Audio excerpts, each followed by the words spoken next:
How you going, guys? Thought we would chuck another video out to help you with your own fishing things. You would have seen our filleting video. Now we thought we would teach you how to make a blue cod trace or a cod rig, whatever you want to call it. As you know, fishing in the rocky grounds, sometimes it can be pretty expensive if you're going to hunting and fishing or whatever and paying 20 bucks a trace, whatever it costs. Of course, running the charter business, that's not an option, so we make our own. And we thought we might as well teach you guys how to make your own so you can save some money at home. Here's what we've got here that we use. We've already put our split ring and barrel swivel onto the hook. Just using these ones because they're already done, but pretty simple to see. Just get a barrel swivel, put it on the split ring, chuck your hook on there. Takes 5 seconds, you'll be able to work that out. It's pretty easy to do. Once you got that, we make our own sinkers as well. Just again, it can get quite expensive buying sinkers, so we just mould them ourselves. The mould only cost like $40 or something like that. I've made thousands of sinkers out of it. Just heat up a bit of lead on an old pot, mount it in there. So we'll get rid of that. And then I quite often like just making sure there's no sharp bits on there, and that way you're not going to slice your line or anything like that. Even just give it a wee bash. And then quite often just get me scissors and open up the hole. But we've got some 200-pound leader here. It's pretty cheap. It's about 60 bucks for 1,000 meters, so cheap. And then you get these little alloy crimps to match. I think they're about 1.7 mil. They're called for this pound line, but again, you can find them on Trade Me. They're like a pack of 200 will cost you about 10 bucks, 15 bucks. So I slide me crimp on there first, and then I put me sinker through, and then back through the crimp. Now I like to bring them so the loop's pretty close, and that way it's going to stop other hooks and things from other people's lines getting caught in there and reduce that. You're meant to have wee crimp pliers, but I just don't bother. I just use side cutters, and you just give them a wee bit of pressure there, about 6 times. I've never once in my life seen one of those crimps let go. They're actually amazingly strong. Pull off enough trace so you need it. I normally chuck my sinker on the ground like so, and then I normally go, I'm looking at about the height of my body to make it about correct. Then I cut it. I don't cut it straight, I cut it on an angle, and that way the end of the line's got a bit of a point to it. You'll see why that's a bit more handier soon. Chop that off there. We got given this plastic tubing here. It's real thick, it doesn't really bend, and I prefer to use this because it makes the cod trace actually hang directly out. You'll notice with this one here is one you buy at the shop. The cod get on and they've got this swivel up here, and the cod just wrap around the line and it gets all tangled up and they pop off. So by using this, you kind of, well, I'll show you on one of our ones over here. You can see that the line sticks completely out, so it's not going to get wrapped around, and that way with the swivel being on the end, when the cod's twisting, it's only twisting right there, so he can barrel roll as much as he likes and it won't affect. But as I say, we got given this stuff, and we got told it was from a fibre optic company, and it's on the ends of their wires or something, so it's just a byproduct that we use. All I do is I chop it down to, I like to be able to hang on to the trace and the fish when I'm taking fish off. It saves anyone getting hooks in their hands and things. So I like to make it wide enough so you've got a good hand space there, about 1 inch on either side. So you get one of them off. Oh, there's my trace, left it over here. And again, you're sliding it straight down through the bit of trace like so. You want to take it all the way down, and you want to leave it how far off you want it to sit off the ground. So I prefer to have the first one about there, about 6 inches off the sinker. Then you get your hook that you've already done and put the end of the line through the end of the barrel swivel and just let that go all the way down there. The end of your line, just poke it back through, so you're not tying a knot or anything, just literally poke it straight back through the plastic casing there.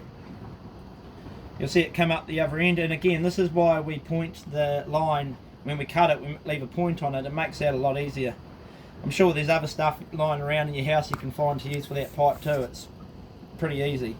Pull it tight and you'll see that comes up like that. Now all I'm left with, if I leave it like that, that's going to move around, so all it takes is just a simple granny knot. Boom. Done. Then we get out, but I use this this stuff sometimes. I don't use it all the time, but if you're doing it your own boat, you probably don't mind spending it. It's only about 20 bucks for about 20 metres, so it's pretty cheap. And this can just give it a wee bit of light down there if you're fishing in the dirty days. It's kind of glow in the dark material. I'll just slide that down like so. Then we go back to our plastic tubing. Again, we want in enough to hang on to, so there's an inch free each side.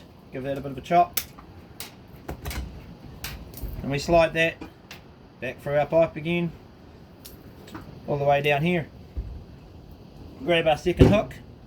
Now with the hooks too, you really want to get a decent solid hook with a good barb if you're wanting to reuse them, because if you get those cheap high tensile hooks, they are great, but the barbs rust off them after the first day when you put them away, and then you'll go to get them and you'll have no barb on your hook. These are actually old long line hooks that I'm using today, but geez, they're about 10 years old and still going strong, still catch a fish, not a problem. And the other thing to think about is the size of your hook too. We like using the J hooks because it normally gets them in the side of the mouth, which means if we get an undersized fish, we can pop that hook off and release it without harming the fish.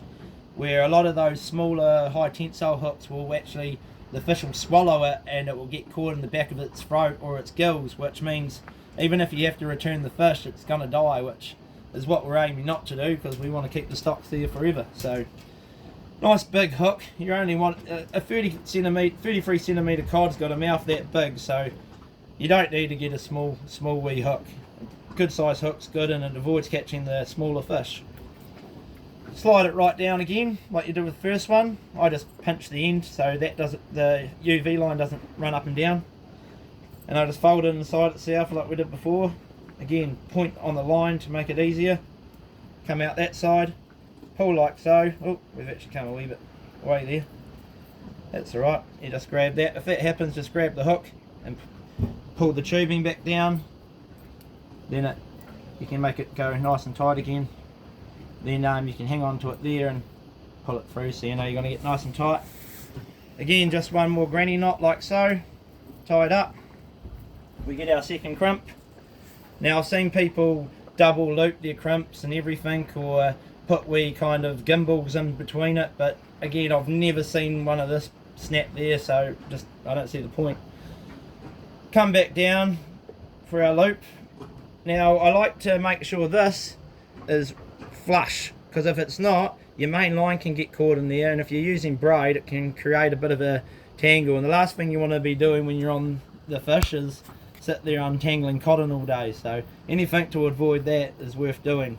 I like to pull it quite tight, again to minimise someone else's hook getting caught in that.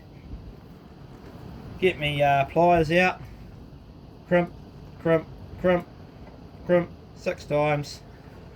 And there we have it, blue cod trace ready to catch your fish, strong as hell, and that will last until Mr. Barracuda comes along and snaps it off on us.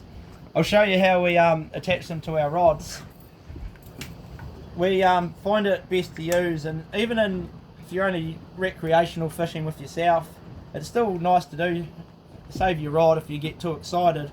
We just go to the $2 shop and get some wooden beads. Please try to get the wooden beads, not the plastic ones, because you will lose them and wood will break down, plastic won't. So the idea is, with that bead on there, a lot of people will wind and wind and wind, and the swivel will go through the end of the rod and will break the plastic symmetric around the eyes, and then you're going to have metal on your line and you're going to wear out your line, and it will probably snap when you've got the good one. So yeah, all we do is a bead on there, then we attach our barrel swivel with clip there, and then with our trace all you have to do is whack her on, so it's nice and easy, no knots to do while you're out there. You can literally just clip on, clip off like that. She's good to drop over and catch you a couple cod. Try and make another video tomorrow when we're going out fishing. We're not going fishing today, just doing a bit of maintenance, but we'll try and get a video and show you how they work. As I said before, there's no way that line can really get tangled around itself. Your swivel up here is going to swivel the whole thing, and your swivel on here is going to allow that cod to roll, because as a lot of you know, when they're on the hook, they're pretty awesome escape artists and they can make that thing look like a mess. So that's been the best trace we've been able to make. The whole lot, to be honest, cost me about 70 cents to make, including sinker. So when you lose 5 traces in a day, it can be up to $100. I'd rather lose $4 if we lose that many. So there you go, take it home and have a practice and see what you can come up with. But that's our design. Hopefully it saves you a bit on money and you can spend more time on gas to get out more, doing more fishing trips. Cheers.